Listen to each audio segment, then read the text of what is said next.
So thank you everybody for being here.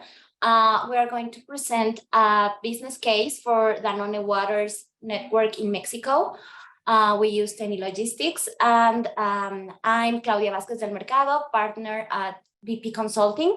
We specialize in supply chain solutions, and Alex and me particularly, we specialize on digital solutions to optimize supply chain and logistics networks here in Mexico. We also have global solutions. And well, I let Juan Carlos present himself. Hi everyone, my name is Juan Carlos Rocha. I've been working as a Danone for the last 15 years. Happy to see you today. This time I'm the head of planning for all the integrated business for Mexico. Thank you very much. Thank you for having me. I'm Alejandro Nila. Everyone calls me Alex Nila. I'm in charge of operations research at VP Consulting. I'm in charge of not only designing models, but also modeling and also to give solutions to our customers to analyze the models with that whole great team. Thank you very much. So what we aim in VP Consulting is to evolve supply chain networks, and particularly for Danone-Waters, what we did was leverage their growth with this digital optimization. People in Danone are very experienced and they have a lot of intuition on their network. So this digital optimization gave us a different layer of paradigms to optimize and to drive growth for Danone-Waters. So it was an experience of me myself have a lot of experience consulting for Danone-Waters here in Mexico. So it was like an eye-opener, the kind of findings that we have with Teni Logistics. So what we had at hand, the challenge, was that we had to evaluate some constraints that were restricting growth for Danone. The risks were a little bit high for the coming years, but we also had some possibilities that we could evaluate, but they were very capex intensive. So like the constraints were risky, but not that risky. And the possibilities were very capex intensive, and that was the challenge to understand and balance both scenarios of constraints and possibilities. In the end, well, let me start from the beginning. We as this experienced team were a little bit skeptic of this capex possibility. We were even thinking that the payback wasn't going to be reasonable. So the other stakeholders were like pushing some possibilities very hard. So the operating teams and the steering teams were a little bit like having opposite ideas of what needed to be done for the business optimization. So what we were able to do with Teni Logistics was to have this data-driven business case. And this made everybody very comfortable with the results. Like operations was comfortable with the results. The steering committees were comfortable with the results. And this was because it was data-driven, because it wasn't the intuition or the gut feelings of anyone. All of that because we value a lot intuition based on experience. And that was inserted in the model.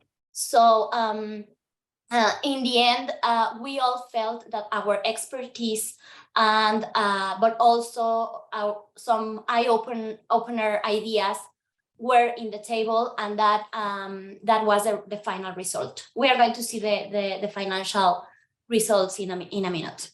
So what we did was a custom modeling of the network in Teni Logistics.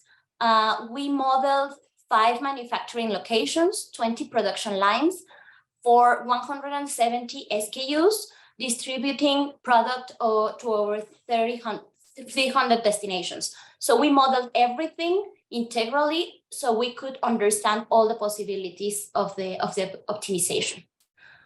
Right now, Juan Carlos is going to talk about his side of the challenge, how Bonafont is the brand for the Danone-Waters, and he will explain us his side of the challenge. Okay. Thank you, Claudia. And here comes the business challenge. And let's give you this quick overview. You can imagine that in a growing market, where we have a very aggressive competence, and in an inflationary environment, each time it becomes harder to earn the confidence of our consumers and our customers in order to prefer our brand instead of another's. And the key word on that for us in operations is complexity. So let's talk a little about complexity, and follow me in the next one. First of all, we produce around 1.8 million per year just in the Mexico business. But this really gets to 23 different formats of water that includes 44 different flavors. So 23 formats, 44 flavors in 1.8 million, complexity. 5 different factories, each one of those that are multi-sourcing of the other. But again, each one of those factories are productivity pushed. So each year we have to manage this complexity of the multi-sourcing with productivity that have to be delivered. Let's talk about the distribution center, 39 different distribution centers that we have nationwide. These serve 8 different sub-channels, but we're aiming to reach an omni-channel scheme nationwide now that all the e-commerce is pushing very hard. So this distribution center has to transform each other from a traditional distribution center with a traditional distribution model to now serving an omni-channel, each one of them. Complexity. Now, 18 different lines. We're looking for each one of these lines to be renewed, as many of them have a lot of years of age. Now we're looking to have high efficiency lines, but this requires set and establish volumes year by year with growth in each one of them. And that's complexity with a portfolio of products that is changing every time. What about the routes? We have 800 different routes that go to the street every day from 6 a.m. to 6 p.m. that are managed by a control tower. And we have to have all of these 4,000 Danoners that work for the water division happy every day with this kind of working hours, looking at every time for their safety going back home. Finally, we have 51 million of consumers, just again for the Mexico business. So again, for giving you this snapshot of the business and the challenges that we have, the key word again, as I started, is complexity. How do we manage this complexity? How can we push forward looking for productivity and the most efficient way to reach all of those points of delivery? How have we had to manage all the production lines in order not to lose efficiency? That was the challenge that we will talk about on this presentation for you. Alex will explain that to you. Before getting to the technical details, I just want to show you like the business gains that we had with the model. So of course, Danone and BP Consulting working together, but with our partner logistics, and even if it's just a software, but we feel like it's a partner when we are working on a model like this. So what we accomplished, the 3 companies together, was to ensure business continuity and growth. like in the end, the model told us that one new manufacturing location was optimal for current and future growth with 2 production lines. So this had to do a lot with capex, but in the end, like repurposing other production lines in the main facility, we were able to gain 13% of production capacity with 5% cost savings. This is very important because we were adding 2 production lines. This means more strength. But in the end, with all the optimization of all the other 18 lines, we were able to find 5% cost savings, and all the capex for this new manufacturing location and for the repurposing of some of the production lines is going to have a payback of 2 to 4 years, depending on some of the choices that we are giving the business.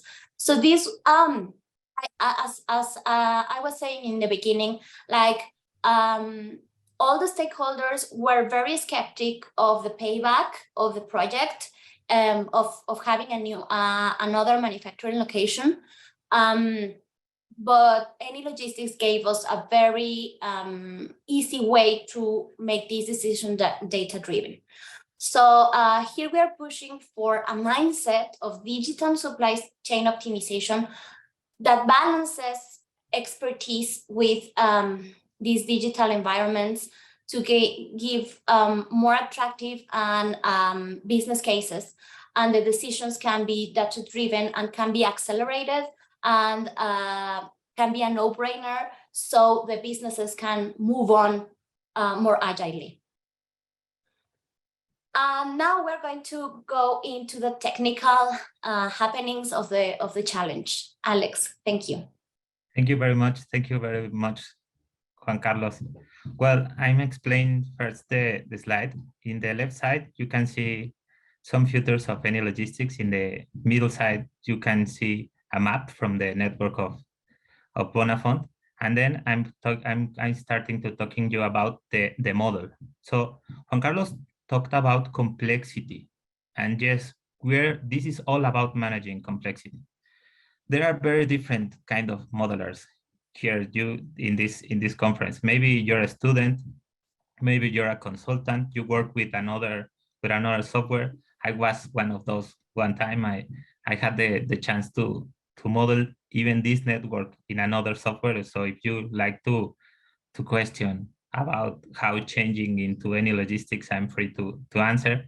Then there are supply chain experts like Juan Carlos, real experts that need business answers, and then they need to manage complexity. So you need to gather all the information, you need to gather all the complexity, and then put it on a solution. This solution might be any logistics. In this case, any logistics was a great solution. So how do you define this kind of network? There are 3 steps that are very important. I'm going to the basics. First of all, you need to define the network.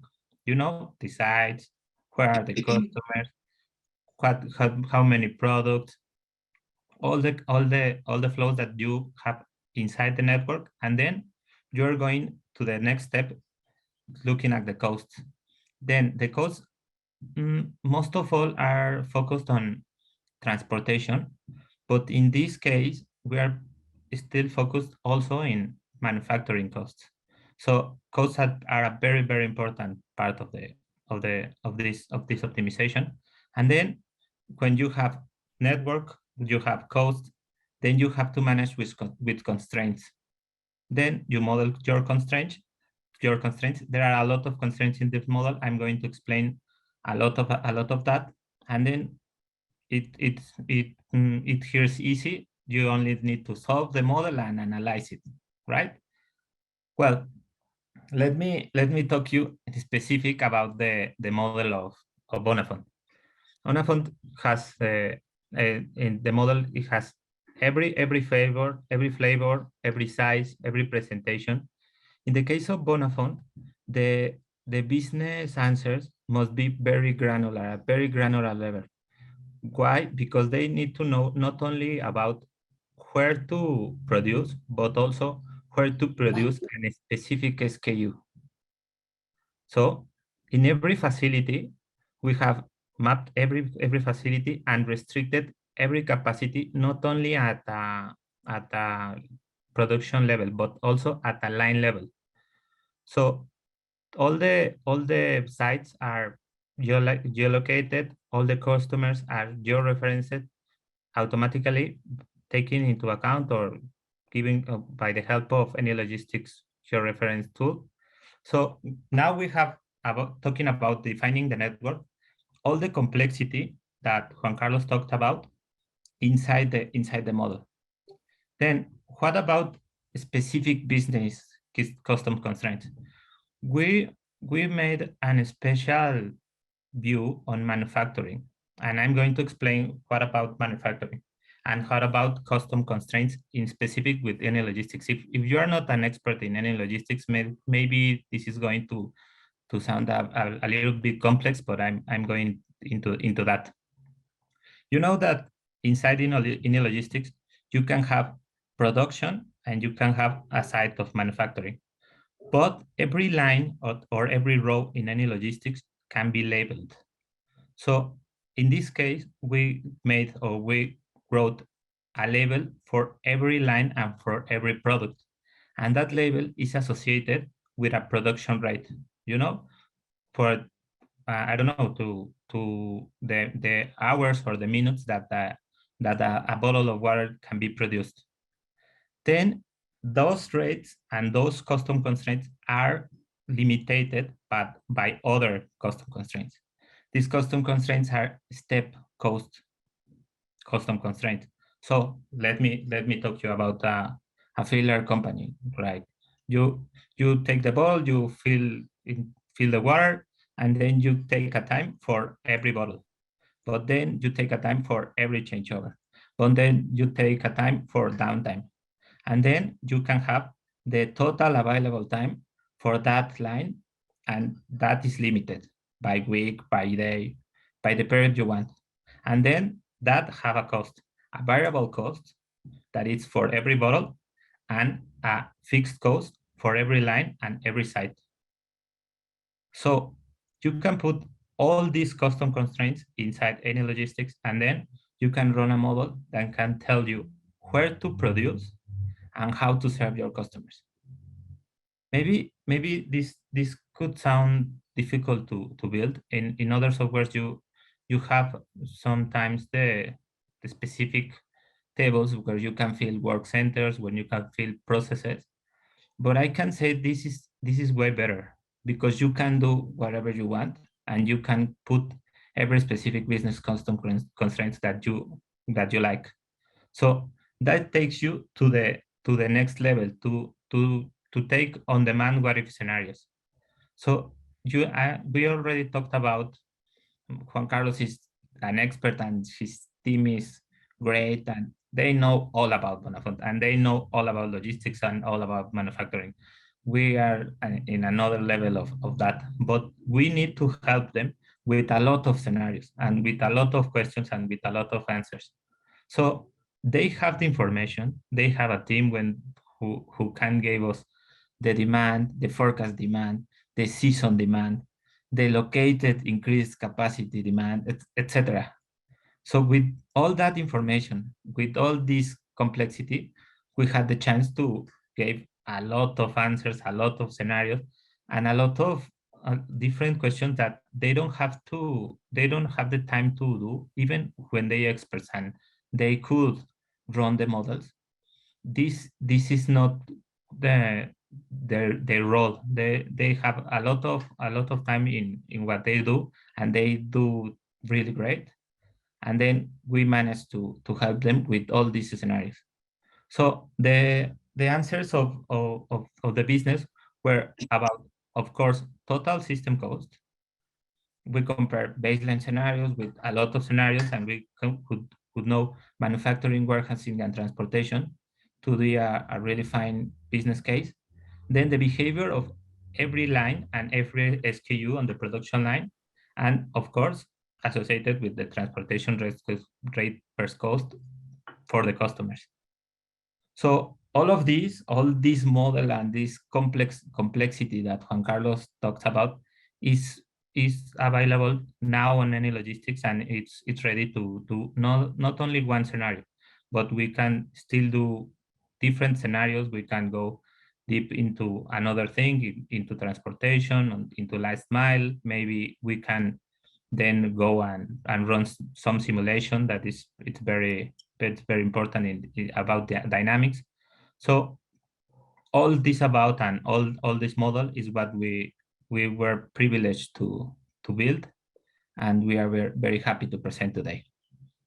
Thank you very much, Claudia. Thank you, Alex. So I would just like to share something that I think like we've been modeling in softwares like for, I don't know, 10 years maybe. And I would like to share with everybody that what has made us successfully model everything is to focus on the cost to serve, like focusing on the end point, focusing on who is going to receive the product. The business cases are easier to be compelling, and decisions are easier to put on the table for our customers. So this entails more complexity on the modeling, because you want to give that level of detail of the consumer or the channel that you are trying to serve with their portfolio. But in the end, it's easier for the business case to be compelling. So thank you very much, everybody. We can now move to Q&A. I think we have one in the chat from Jonathan Smith. Let me just say here, the number of bottling sites seems high given the number of customers in the network on the map. Is that because a production line is relatively inexpensive and it's expensive to ship water? It's a great question. Just Claudia. Yeah, go ahead. Let me take it, because what we were watching at the map was those were not production points. Those were some of the warehouses that we have. But answering your question, it's not inexpensive to have a line. It's affordable every time that we have the volume in order to keep it in a certain rate of efficiency.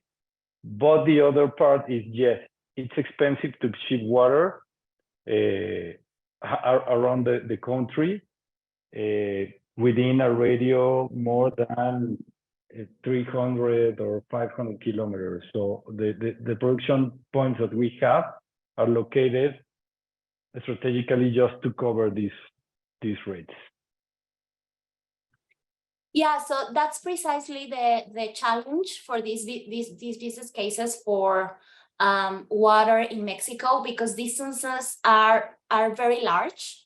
So it's not that easy. Like, for example, if you are talking about carbonated beverage, like the value of a carbonated beverage is a lot more. So it's easier for them, for like Coca-Cola company, for example, to have 15 manufacturing sites along the country.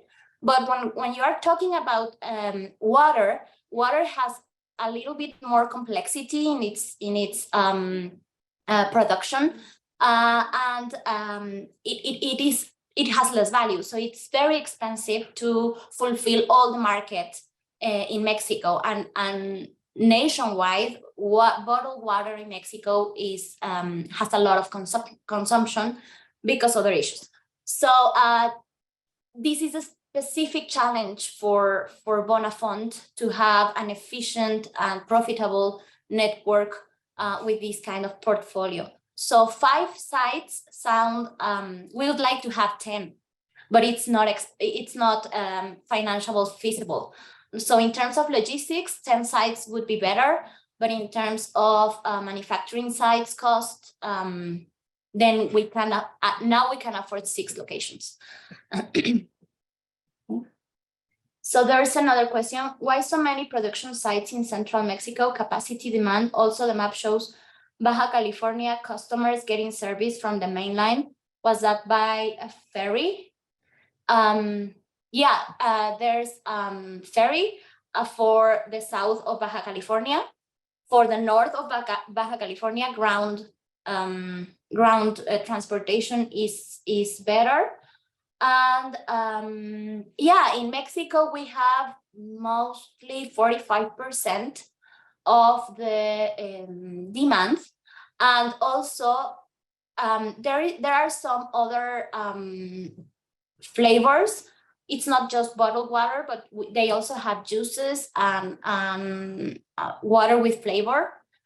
So those SKUs are tend to be more centralized than to be all over the place. So that's also why in the center of Mexico, we have some specific SKUs that are only produced there. Okay, someone asked if they can reach to Alex. And of course, he's a very good teacher.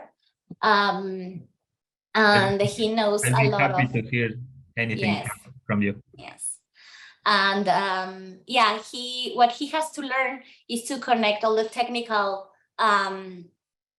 features with the business, and he makes that very great. So he's learning on that connection. I think it's very valuable.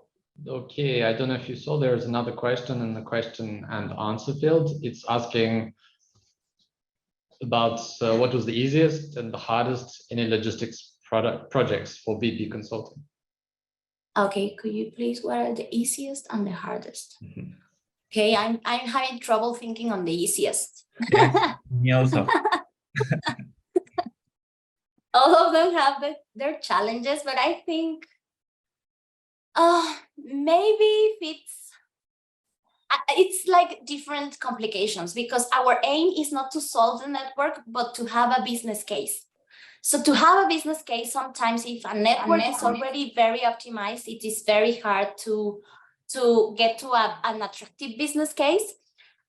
So if the network is easy to model, then the possibilities of having an attractive business case are fewer. So then it's harder to sell our consulting value to the customer. So when the models are more complex, then we have more opportunities to have this wow moment with the customers.